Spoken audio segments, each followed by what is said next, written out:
Good morning. Good morning. Gee, it's great to start your day and your week with coffee with Karma today.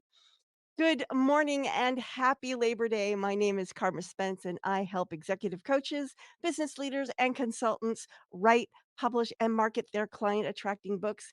And today I'm going to be talking about 5 effective ways that you can carve out time to write your client attracting book. Because, one of the biggest complaints I hear is I don't have time, and I am just as much of a complainer on that front as everyone else. But I do know how to complain for a moment and then put my big girl pants on and get things done. So I'm going to share with you 5 strategies that you can use to find more time in your day, in your week, in your month, so that you get your book written. Now, tip number 1 is for those people who exercise on like an exercise cycle or go for a walk around the neighborhood or do something that they can multitask at. It would be you would be hard pressed to do this if you're lifting weights. But if you were doing some form of aerobic exercise that doesn't get you too breathy, then what you can do is dictate while exercising. Basically, you plug in a dictation device, and those are very portable these days, and you record your book. You before you start exercising, you decide, "Okay, what topic am I gonna talk about?" Now, if you are doing the form of outline where you broke your book down into various questions and you're just answering your questions, then you can say, "Okay, I'm gonna answer this question while I do 15 minutes on my exercise cycle." And you just dictate your answer, and later you get it transcribed, which is very easy with AI tools these days. There are tons of AI, tools that will, um, transcribe your work for you, and it's mostly accurate. Yes, you need to correct it. Um, I believe I turned on captions, so more than likely, it spelled my name with a K. That is something I have to correct every single time AI transcribes my podcasts. But it's fast, and it's probably about 90 to 95% correct at this point in time. So all you need to do is kinda go through it once, and you're golden. And then all you have to do is zhuzh it, as Molly would say, zhuzh it so that it is ready for your book. So tip number 2, themed writing retreats in your home. And now, this just makes it fun. So it sort of gamifies writing a book, and I think that when you gamify those activities that are less fun or sometimes even triggering, because that's what often causes a writer's block is it triggers emotions that make you wanna not write that book. But anyway, you do a themed writing, retreat in your home, so you can dedicate zones in your house. So, like, here's the execution desk, and here's the strategy corner, and make it fun for you. Pick a theme that works for you and, like, spend a weekend working on your book playing this game that you've created. And yes, if it means that you need to spend a few hours figuring out what your theme is and working that out, believe it, that will help you write your book faster because you're percolating that book in the background, and then once you get into your game, your themed writing retreat, the writing will go so much more quickly. Tip number 3, repurpose writing time.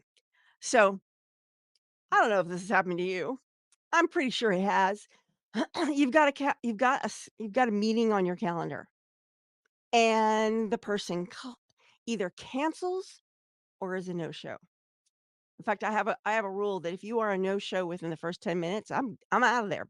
Ciao, 'cause I used to be 15, and I'm like, "That's just wasting too much of my time." So I've dropped it down to 10.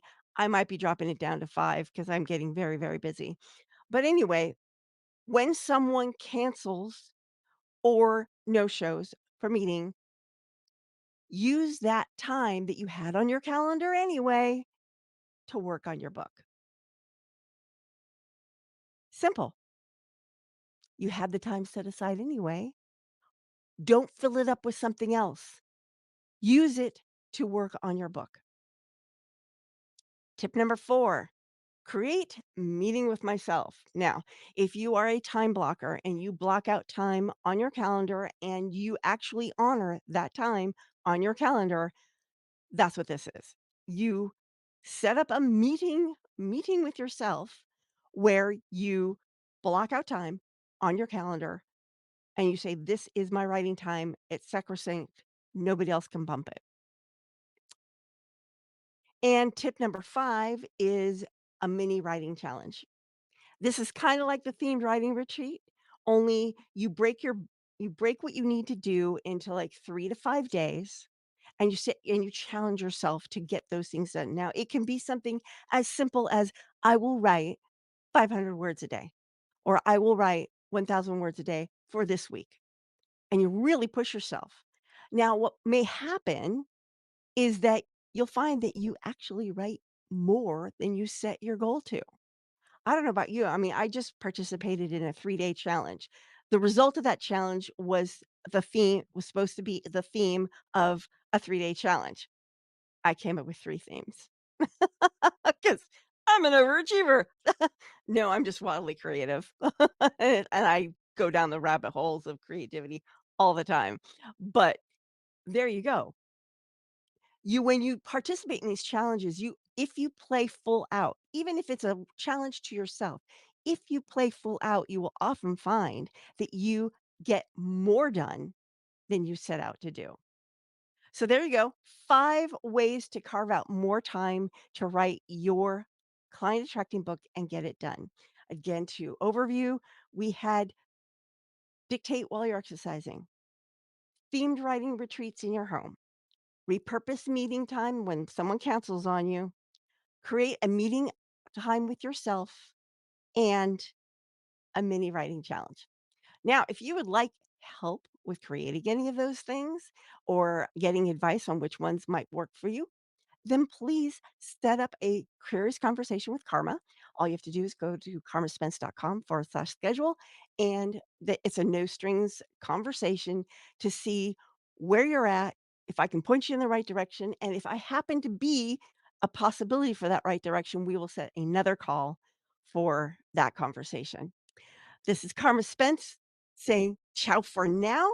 And real quick, on Wednesday, I will be going live on my Facebook pages, and I'll be talking about 5 powerful ways to build discipline and finish your book. So I'm continuing the theme of helping you find ways to get the gumption to finish your book and become part of the 1%, which I am hoping to help make way more than 1%.